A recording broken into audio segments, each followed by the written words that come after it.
بسم الله الرحمن الرحيم. عمرك شفت كرسي معمول في حديد؟ الفرش نفسه اللي معمول جلد وراكب وانت قاعد عليه في حديد، والحديد قد كده. جات لنا عربيه تويوتا كرولا، فرش معمول في الاسماعيليه. شغل عند مين؟ الله يهديه لنفسه و... ويتقي ربنا في عمله، لان الصنعه امانه. تعالى اوريك عشان ما نتكلمش كتير. بصوا معايا. بسم الله الرحمن الرحيم. ده الحديد اللي في الكرسي. شوف الحديد قد ايه. شوف الحديد ده ليه بقى، والدبل دي ليه بقى؟ عشان يجسم لك الكرسي. ده الفرش، وده بقيه الفرش. عشان الغرز دي بقى عملت ايه في الكرسي؟ عملت اللي انت شايفه ده. فرش الاصل اتدمر. العربيه تويوتا كرولا لسه ما كملتش 3-4 سنين، ونحل نلاقي المنظر اللي انت شايفه ده. حرام ولا مش حرام؟ عشان كده بقعد اقول لك ان دي اكليبس، ده قبل وده بعد. بفضل الله عندي استعداد دلوقتي افك لك الفرش ده واوريك الاصل سليم ولا لو لقيت غرزه بفلوس، لان انا ببيع لك شغل مش كلام. الصنايعي ده انا عارفه، بس انا بقولها لك اتقي ربنا، لان دي امانه. اللي انت عملته ده غلط. اضعف الايمان شيل الفرش الاصل ده خالص، شيله خالص سليم، اديله سحب العربيه واشتغل على قلب السفنج. انما كده ما يرضيش ربنا، دي امانه نتحاسب عليها. في حاجه تانية بقى انا بقعد اقول لك عليها في الفيديو، ان الفرش مهما قعد ما بيهرهرش ما بيكشكش برضو. ده مش كلام من فراغ. هوريك حاجه بفضل الله مش موجوده عند اي بتاع فرش خالص. ايه هي؟ ده السفنج اللي موجود في اي حته. السفنج ده في منه الكثافه العاليه وفي منه الكثافه الضعيفه. كثافه يعني كثافه السفنج نفسه.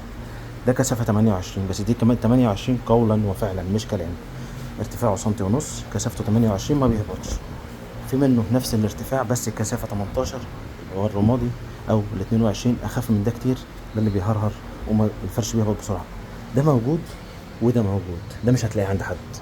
ده سفنج نفس الكثافه نفس الارتفاع سنتي ونص، بس ده كثافه 50. سفنج مائي.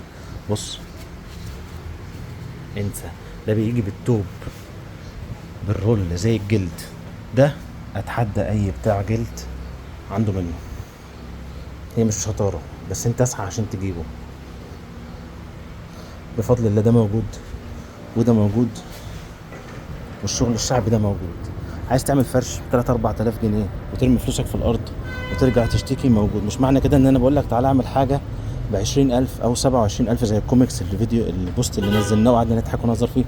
انا عندي فرش ب 8,000 جنيه واديني بقول الاسعار عننا اهو، وهديك نفس الصنعه كغرزه كتقفيل. هحافظ لك على الاصلي. وصلت؟ عندي فرش رخيص وعندي فرش غالي، وكده كده انا صنعتي واحده، لان انا بعامل ربنا. ما بعاملكش كصاحب عربيه انت حلو انت وحش، انا ماليش دعوه. انت شفت شغل عجبك انا هديك الصنعه اللي انت شفتها. انت في الفيديو والصور اللي بتشوفها لا مسكت الجلد اللي راكب ولا تعرف نوعه ايه. عشان كده بقعد اقول لك احنا بنبيع شغل مش كلام. انا معلش لو الاسلوب متغير عن ما انتوا متعودين، بس انا دمي محروق باللي حصل في العربيه دي. انا شفت كتير وشفت قليل، بس ما شفتش المنظر ده. يعني بص حديد قد ايه. ده يرضي ربنا؟ لا منظر يعني. والظهر اصلا من ورا مش معمول جلد، معمول بلازا كوتشي. مش كده، لا مش كده يا جدعان. الصنعه مش كده. الصنعه يعني مش اي حد بقى صنايعي ولا اي حد بقى بتاع فرش. اتقي ربنا شويه، دي امانه والله، وهتتحاسبوا وهتتسالوا عليه. اقسم بالله. قول ما اعرفش، انما مش كده.